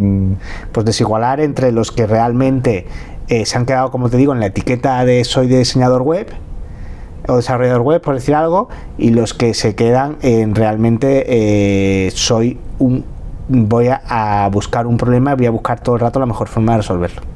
Claro, el que tiene una mentalidad más emprendedor o el que tiene una mentalidad más de ejecutor. El que tiene una mentalidad más consultor, podría decir, sí, más y demás, y el que tiene una mentalidad más ejecutor. Porque es verdad que la IA al primero que ataca es al ejecutor. Sí, funciona muy bien. Y es que funciona muy bien, es que hace cosas muy buenas. Si no pide vacaciones, no se queja. No hay que hacerle coaching. También veremos a ver. Creo que va a llegar un momento, fíjate, también soy de los que piensa. Estoy empezando a ver la teoría esta que es un poco como Black Mirror, la serie esta. Sí. Lleva a llegar un momento en esto de la eficiencia, ahora que se está poniendo esto de la eficiencia de los tokens y están empezando la economía de los tokens. Quizá llegue un momento en el que el coste de la IA es incluso más alto que el coste de las personas. Ya está ocurriendo ahora. Empieza a pasar, ¿no? A lo mejor. Entonces, a lo mejor la IA es lo caro y las personas lo barato. En el futuro, ahora mismo el capital caro es controlar a las personas y el barato es la tecnología. En un futuro, no sé si va a darse la vuelta. Según la ocupación. Según el valor añadido. Según el valor añadido. Porque a lo mejor acabamos que el modelo de tecnología de inteligencia artificial más avanzado que te crea el capítulo solo no sé qué, y es mucho más caro que una persona. Las personas empezamos a ser un capital más barato que la propia tecnología. Sí. Bueno, iremos viendo. A mí me parece apasionante, sinceramente, vivir en esta época y estoy contento que haya salido. Aunque no he de negar que a veces me ha dado miedo y digo, joder, a veces digo, creo que a mí se me daba bien crear newsletter y ahora una tío con una IA me la puede medio igualar. Y yo antes creo que tenía una ventaja competitiva que ahora me estaba igual, o sea, no sé explicarlo. Sí, pero como que algo que creías que era único, ahora enseguida se puede replicar. Sí, pero bueno, no pasa nada. Creo que daré con formas de diferenciación. Mi mente está todo el día, pum. Sí, eso, teniendo las ganas, marca personal, todo el trabajo hecho. Al final, mi gran ventaja, Víctor, que creo que es mi gran ventaja competitiva, y ya con esto sí que se acabo, mi gran ventaja competitiva es que he apostado por un público hiperespecífico y es un público lo suficientemente grande con problemas numerosos para yo no aburrirme y mi comunicación está todo el rato dirigida a ese público. Y no me disperso con 25 cosas. Veo gente súper buena que no ha encontrado un paraguas como he encontrado yo. Y eso creo que es lo que realmente me ayuda o creo que me va a ayudar versus otras personas. Qué bueno. Pues oye, un gusto haberte escuchado, conocer tu historia y ver que has encontrado ese paraguas ahora. Obviamente te voy a seguir siguiendo, a ver qué caminos vas haciendo por ahí. Y ya lo sabes, de gran multinacional a autónomo, y al final en la vida hay que planificar bien, y si quieres emprender este camino, ya sabes, Cosas de Freelance es tu comunidad y núcleo para mejorar en tu trabajo y que obviamente debes mucho más valor a los clientes. Así que muchas gracias por escucharnos. Hasta el siguiente capítulo.